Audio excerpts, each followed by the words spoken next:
वर्तमान में जो हरियाणा में विधानसभा चुनाव हुए हैं उसमें हमारे बीच जो माननीय जगदीश प्रधान जी उन्होंने ईवीएम को लेकर एक बड़ा मामला किया है। हम उनसे जानने की कोशिश करेंगे वो मामला क्या था। प्रधान जी, क्या मामला था वो? मामला ऐसा है कि भारत देश जो है लॉ एंड ऑर्डर से चलता है और कानून का मामला था।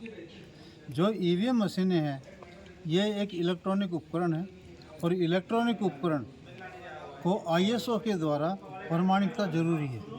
मगर साथियों, इलेक्शन कमीशन ने अपना मनमाने तरीका रवैया अपनाया हुआ है और लोगों की कंप्लेंट का भी, मेरी कंप्लेंट भी थी 2024 के लोकसभा चुनाव के अंदर मैंने कंप्लेंट डाली थी कि हमें इलेक्शन के अंदर आईएसओ से प्रमाणित मशीनें चाहिए, परंतु चुनाव कमीशन ने कोई जवाब नहीं दिया। पहले पोर्टल पर डाली, फिर चुनाव कमीशन को मेल डाली। चुनाव कमीशन ने मेल का जवाब देते हुए कहा कि आपका जो कंप्लेंट है हम आरओ के पोर्टल पर दे रहे हैं। मगर साथियों, कंप्लेंट का कोई उस चुनाव में अंदर कोई समस्या का समाधान नहीं हुआ। हमें मजबूर होकर चुनाव करवाना पड़ा। मगर साथियों, 28 को 22/8 को मेरे पास में मेल आती है जिसके अंदर ये लिखा होता है कि भाई आपकी समस्या रिसोल्व कर दी गई है। मगर साथियों, रिसोल्व कुछ नहीं थी। उसके अंदर चुनाव कमीशन की जो पोर्टल पर जो आरओ कह रहा है वो कह रहा है कि आपकी जो समस्या है, जो आपकी ईवीएम के संबंधित समस्या है, वो समस्या की कॉम्पिटेंट अथॉरिटी हम नहीं हैं, आप चुनाव कमीशन को लिखो।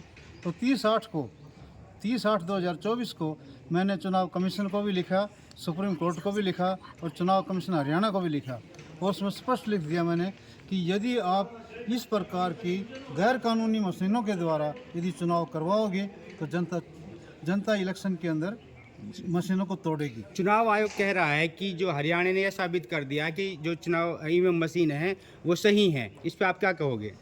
प्रमाणित क्यों नहीं करवाते? सही का क्या मतलब? हर एक व्यक्ति मानता है मेरा कांटा सही है, हर एक ग्राहक मानता है कि ये कांटा, ये दुकानदार ईमानदार है और हर एक दुकानदार कहता है कि मेरा कांटा सही है। फिर भी आज साल हमें से पैसे क्यों लिए जाते हैं प्रमाणिकता के नाम से? या तो फिर ये सरकार जो है देश के लोगों को लूटने का काम कर रही है। अगर मैं जो इस चीज़ को कहने को तैयार हूँ कि या तो कांटों को भी प्रमाणिकता बंद करो या फिर ईवीएम की प्रमाणिकता लागू करो। अगर चुनाव आयोग ईवीएम से ही चुनाव कराता है तो आपके और आपके संगठन का अगला कदम होगा, क्या होगा? अगला कदम हमारा यही होगा, हम ज़्यादा से ज़्यादा लोगों को मोबिलाइज करेंगे और संगठन के द्वारा मोबिलाइज करके संगठित तरीके से भारत के अंदर आने वाले जो चुनाव हैं उनके अंदर हम हर एक इलेक्शन के अंदर ईवीएम को तोड़वाने का काम करेंगे। आप देश की जनता को क्या एक संदेश देना चाहते हैं ईवीएम मशीन को लेकर? हम संदेश देना चाहते हैं कि जो प्रमाणिकता की एजेंसियां बनी हुई हैं वो भी स्वतंत्र एजेंसियां हैं। जो वर्ल्ड लेवल की जो आईएसओ की एजेंसी है, प्रमाणिकता जो करती है, इन कैलकुलेशन की चीज़ों को प्रमाणित करती है, हम चाहते हैं कि उस एजेंसी से ये मशीनें सर्टिफाइड हो जाए। करो चुनाव, हमें क्या बुराई है। धन्यवाद।